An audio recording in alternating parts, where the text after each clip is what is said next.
Daniel chapter 2. Nebuchadnezzar conceals his dream. Now in the 2nd year of Nebuchadnezzar's reign, Nebuchadnezzar had dreams, and his spirit was so troubled that his sleep left him. Then the king gave the command to call the magicians, the astrologers, the sorcerers, and the Chaldeans to tell the king his dreams. So they came and stood before the king. And the king said to them, I have had a dream, and my spirit is anxious to know the dream. Then the Chaldeans spoke to the king in Aramaic. O king, live forever. Tell your servants the dream, and we will give the interpretation. But the king answered and said to the Chaldeans, My decision is firm.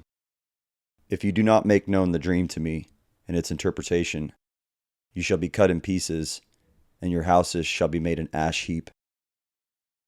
However, if you tell me the dream and its interpretation, you shall receive from me gifts, rewards, and great honor. Therefore, tell me the dream and its interpretation. They answered again and said, Let the king tell his servants the dream, and we will give its interpretation. The king answered and said, I know for certain that you would gain time, because you see that my decision is firm. If you do not make known the dream to me, there is only one decree for you. For you have agreed to speak lying and corrupt words before me till the time has changed. Therefore, tell me the dream, and I shall know you can give me its interpretation. The Chaldeans answered the king and said, There is not a man on earth who can tell the king's matter. Therefore, no king, lord, or ruler has ever asked such things of any magician, astrologer, or Chaldean. It is a difficult thing that the king requires, and there is no other who can tell it to the king except the gods, whose dwelling is not with flesh. For this reason the king was angry and very furious, and gave a command to destroy all the wise men of Babylon. So the decree went out, and they began killing the wise men, and they sought Daniel and his companions to kill them. Then with counsel and wisdom Daniel answered Arioch, the captain of the king's guard, who had gone out to kill the wise men of Babylon. He answered and said to Arioch, the king's captain, Why is the decree from the king so urgent? Then Arioch made the decision known to Daniel. So Daniel went in and asked the king to give him time, that he might tell the king the interpretation. Then Daniel went to his house and made the decision known to Hananiah, Mishael, and Azariah, his companions, that they might seek mercies from the God of heaven concerning this secret, so that Daniel and his companions might not perish with the rest of the wise men of Babylon. Then the secret was revealed to Daniel in a night vision. So Daniel blessed the God of heaven. Daniel answered and said, Blessed be the name of God forever and ever, for wisdom and might are his, and he changes the times and the seasons. He removes kings and raises up kings. He gives wisdom to the wise and knowledge to those who have understanding. He reveals deep and secret things.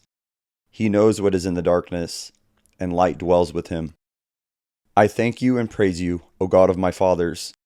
You have given me wisdom and might, and have now made known to me what we ask of you.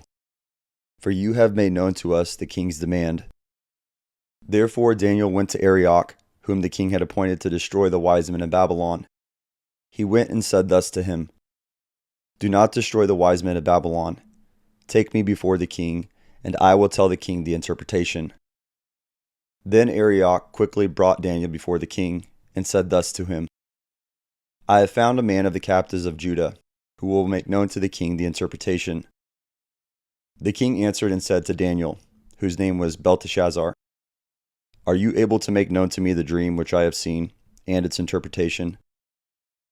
Daniel answered in the presence of the king and said, The secret which the king has demanded, the wise men, the astrologers, the magicians, and the soothsayers cannot declare to the king. But there is a God in heaven who reveals secrets, and he has made known to King Nebuchadnezzar what will be in the latter days. Your dream and the visions of your head upon your bed were these. As for you, O king, thoughts came to your mind while on your bed, about what would come to pass after this, and he who reveals secrets has made known to you what will be. But as for me, this secret has not been revealed to me, because I have more wisdom than anyone living. But for our sakes who make known the interpretation to the king, that you may know the thoughts of your heart. You, O king, were watching, and behold, a great image. This great image, whose splendor was excellent, stood before you, and its form was awesome. This image's head was of fine gold, its chest and arms of silver, its belly and thighs of bronze, its legs of iron, its feet partly of iron and partly of clay. You watched while a stone was cut out without hands, which struck the image on its feet of iron and clay, and broke them in pieces. Then the iron, the clay, the bronze, and the silver, and the gold were crushed together. And because like chaff from the summer threshing floors, the wind carried them away so that no trace of them was found. And the stone that struck the image became a great mountain and filled the whole earth. This is the dream. Now we will tell the interpretation of it before the king. You, O king, are a king of kings. For the God of heaven has given you a kingdom, power, strength, and glory. And wherever the children of men dwell, or the beasts of the field and the birds of the heaven, he has given them into your hand, and has made you ruler over them all. You are this head of gold. But after you shall arise another king, inferior to yours, then another, a third, kingdom of bronze, which shall rule over all the earth. And the fourth kingdom shall be as strong as iron, inasmuch as iron breaks in pieces and shatters all things, and like iron that crushes, that kingdom will break in pieces and crush all the others. Whereas you saw the feet and toes partly of potter's clay and partly of iron, the kingdom shall be divided, yet the strength of the iron shall be in it, just as you saw the iron mixed with ceramic clay. And as the toes of the feet were partly of iron and partly of clay, so the kingdom shall be partly strong and partly fragile. As you saw iron mixed with ceramic clay, they will mingle with the seed of men, but they will not adhere to one another, just as iron does not mix with clay. And in the days of these kings, the God of heaven will set up a kingdom which shall never be destroyed. And the kingdom shall not be left to other people. It shall break in pieces and consume all these kingdoms, and it shall stand forever.